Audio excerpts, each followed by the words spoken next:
en direct avec Anastasia Januszewski. Dans les épisodes précédents, nous étions avec, comme on dit en catalan, une coille d'Ukrainien, qui fait beaucoup, et c'est même pas pour attraper du raisin, elle faisait ma traductrice. Mais elle a plusieurs identités, je crois qu'on en avait vaguement parlé dans la deuxième interview. Elle peint, elle dessine. Est-ce que c'est pas elle dessine? Elle dessine. Elle dessine des mains. Elle dessine du lien. Voilà. Oui, en ce moment, le lien, c'est il y a urgence. C'est peu de le dire, c'est peu de le dire. Perpignan réussit à lier... À mettre en lien des artistes. On remercie François Chancel. Ouais. Donc toi, c'est ta première expo. Première. Avec les artistes dans la rue de la Révolution, Ouais. ce qui pour une rue, ce n'est pas un vain mot. On n'est plus en 17, mais quand même. Alors, Caqueta, cette exposition, ça a plu, c'est noyé dans le flux Non, moi mon intention c'était de vivre une première expérience d'exposition en tant que peut-être l'occasion pour moi d'officialiser et de pouvoir dire enfin quoi, je suis une artiste en fait. Ouais. Il y a peut-être de ça.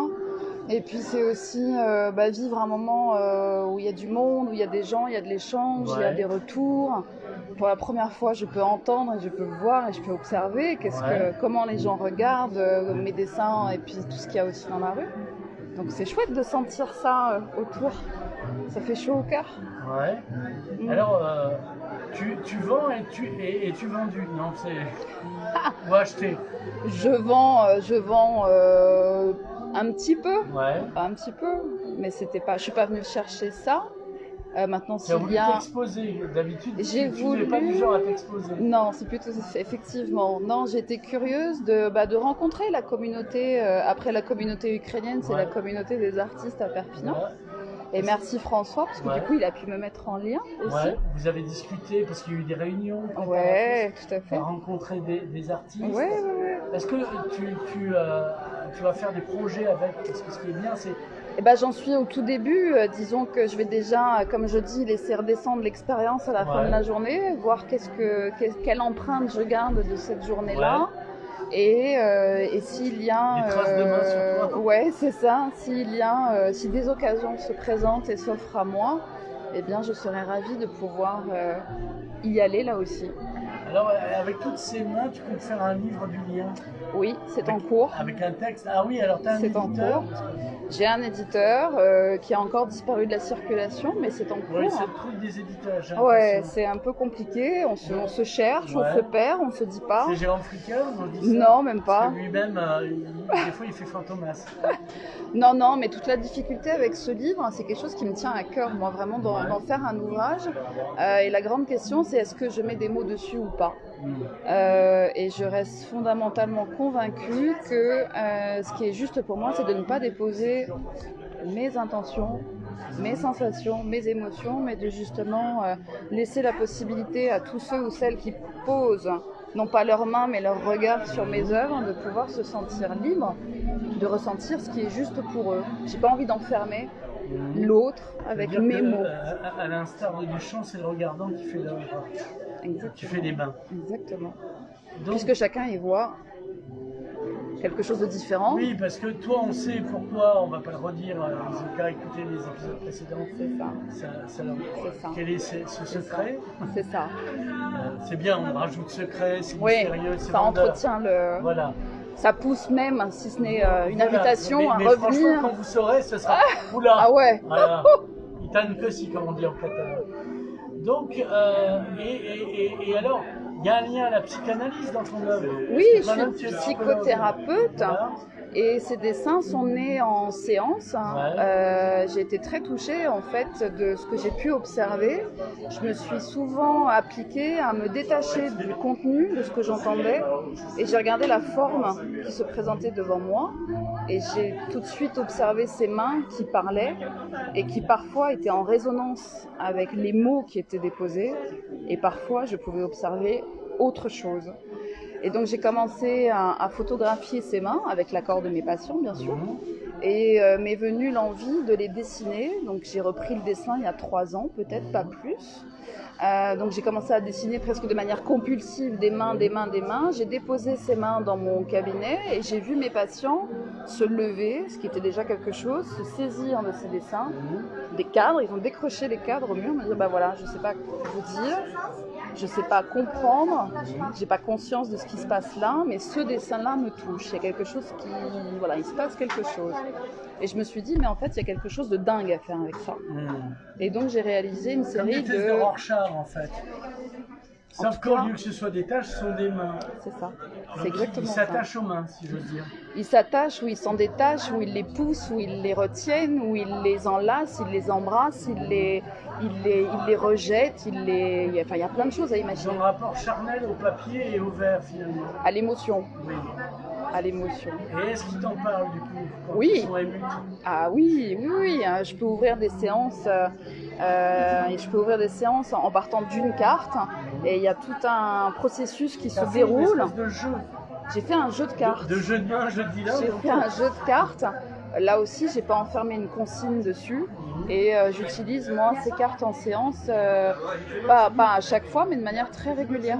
Ça vient rajouter de la conscience à l'endroit d'une sensation qui reste très, comment dirais-je, corporelle, très émotionnelle, mais de la mettre justement par un outil externe, par le biais de ces médias-là, ça permet de regarder son propre vécu de manière sécure, avec une certaine distance.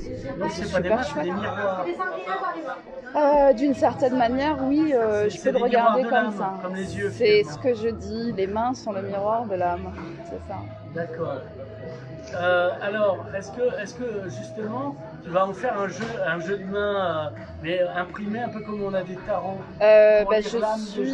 je suis là aussi en recherche d'un éditeur, d'un créateur, d'un concepteur. Moi, ce qui me plaît, c'est de dessiner. Après tout le reste, c'est pas mon job.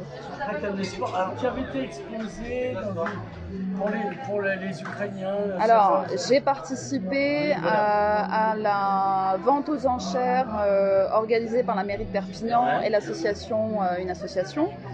Donc, j'ai offert une de mes œuvres qui a été vendue à l'hôtel PAMS il y a peu de temps. Et c'est pas une exposition, comment dirais-je. Oui, c'était caritatif, ça n'était pas artistique. C'est surtout qu'il y avait un dessin. Mon dessin a été retenu pour l'affiche, effectivement, mais je n'ai pas eu le plaisir de pouvoir, comment dirais-je, présenter plus, en fait. Voilà, là c'était un cadeau pour ce peuple-là, pour ces réfugiés-là. J'arrête de bouger la table. Mais là, c'est la première fois qu'effectivement, je laisse découvrir un petit peu mon univers. Pas juste un dessin, mais l'ensemble. Est-ce que tu as du texte? Non. Est-ce que tu es productrice de texte? Oui, mais je reste éloignée. Je ne veux vraiment pas déposer... Oui, mais je ne veux vraiment pas définitivement déposer de texte sur ce dessin. Ah bon? Non. Même pas une phrase, un haïku? C'est trop compliqué. J'ai essayé. J'ai passé des heures et des heures à faire ça, sauf que je ne veux vraiment pas t'enfermer toi si je te montre un dessin dans mon ressenti. Je veux te laisser libre d'y voir ce que tu veux. Je suis pas dans ton cabinet, j'ai pas de besoin de psychologie. Non, mais tu vois, depuis ce matin, ce qui est intéressant, c'est que j'entends des passants me dire « Ah tiens !» c'est les mains de ma mère. Par exemple, j'ai une dame qui est passée tout à l'heure et qui me dit « Oh, on dirait des mains des personnes âgées que j'accompagne dans un EHPAD. » Quand elle s'est un petit peu éloignée, j'ai regardé ce dessin, c'était des mains jeunes. Donc enfin, c'est chouette pour moi d'avoir des retours. Alors que je suis en train de dessiner ça, alors que mon intention cachée c'est ça, ben, finalement, quelqu'un va s'arrêter dessus pendant 2 secondes et il va y voir complètement autre chose. Donc si j'y mets un texte, ça limite l'imaginaire. Oui, mais si c'est un livre qui n'est pas lié au... non plus. D'accord, moi j'essaye. Hein. Je vois. Je suis producteur de textes, en fait j'essaye de vendre mes textes qui n'ont rien à voir, 24 lettres de service, tout ça. Donc voilà. Alors, en fait les textes ce sont les dessins.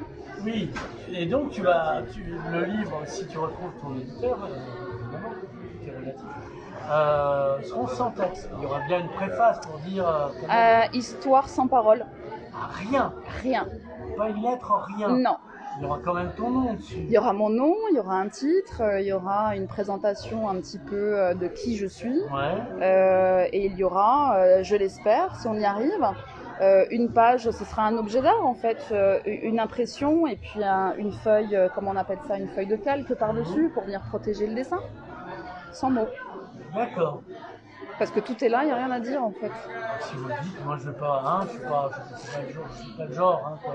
Si je commence à lire, je suis déjà dans un niveau de réflexion qui n'est plus en contact avec mon émotion pure. D'accord. Alors, avant de se quitter, on va rappeler deux choses où on trouve, alors là évidemment rue de la Révolution française. Jusqu'à ce soir. Jusqu'à ce soir, 10h. Hein, tout à fait.